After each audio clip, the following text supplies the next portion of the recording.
Alison Sargent, who's also here in the studio for a look at the international front pages today.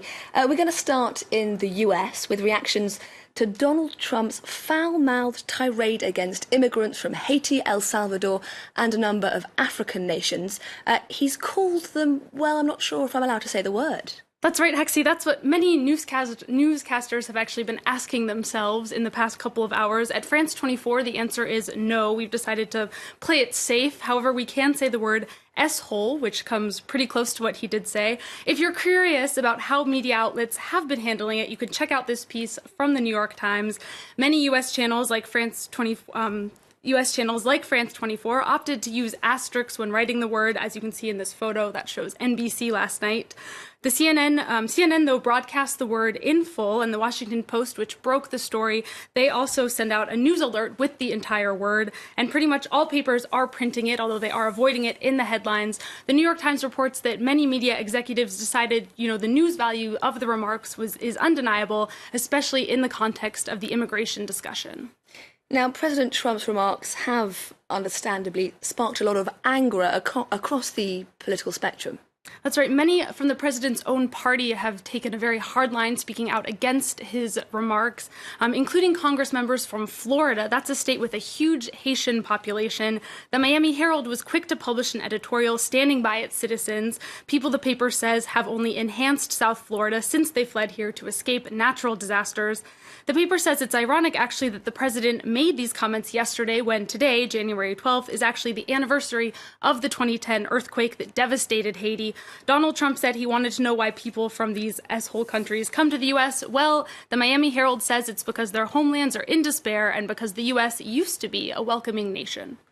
And Alison, a lot of papers are also pointing out that this is by no means the first time that Trump has used this sort of language to talk about immigrants. That's right. He actually launched his campaign that way. You might remember when Donald Trump called Mexicans rapists. Well, what is the driving force behind all of these outbursts? Cartoonist Antel Nays of the Washington Post has given Trump a diagnosis. Take a look at this, Hexie. You'll recognize the infamous hoods of the white supremacist group, the Ku Klux Klan. I guess you could call it KKK tongue. Meanwhile, the Root, a black news website, wonders if these latest comments will be enough for people to finally admit, quote, that Donald Trump is racist.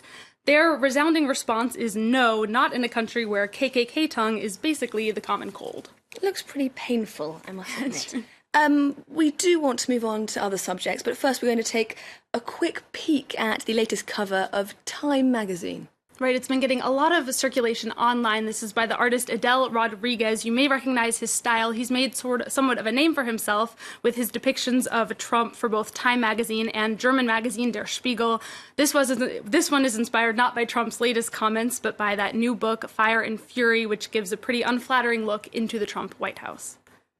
Now, moving over to the United Kingdom, where WikiLeaks founder Julian Assange remains holed up in the embassy of Ecuador, a country where he now is a citizen. Right, it came out yesterday that Ecuador gave Julian Assange citizenship back in December, and in the days just before the announcement, so earlier this week, Assange tweeted out a little hint, this photo of himself in an Ecuador soccer jersey. Now, a cartoon from the Ecuadorian paper La Hora makes a reference to this tweet. We see here one man is saying to the other, "Did you hear they gave Assange nationality?" And the other one says, "I wonder what team he'll be playing for." And underneath it says, well, according to reports, he'll be playing from the bench, which is, of course, the only option when you're confined to an embassy. Meanwhile, the Times of London is reporting that staff at the embassy are actually quite desperate to find a solution to get Assange out of there for a surprising reason. It turns out he smells bad.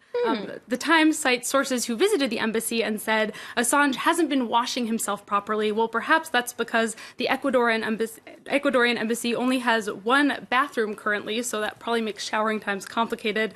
According to the Times, though, that's also especially hard for employees who have to share it with Assange. It could be an attempt for him to get out there himself.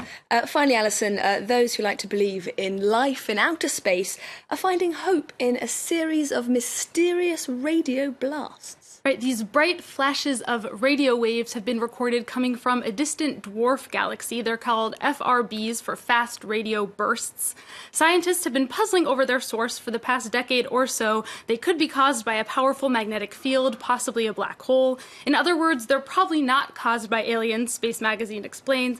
Still, the mystery continues. Cartoonist Andy Marlett has a theory that I quite like. I wanted to show it to you. You could see someone there is asking a scientist for the source of the radio blasts, and he says simply Bowie. So maybe they're a message from David Bowie, a star. Very plausible. Alison Sargent with a look at the international papers today. Thank you very much.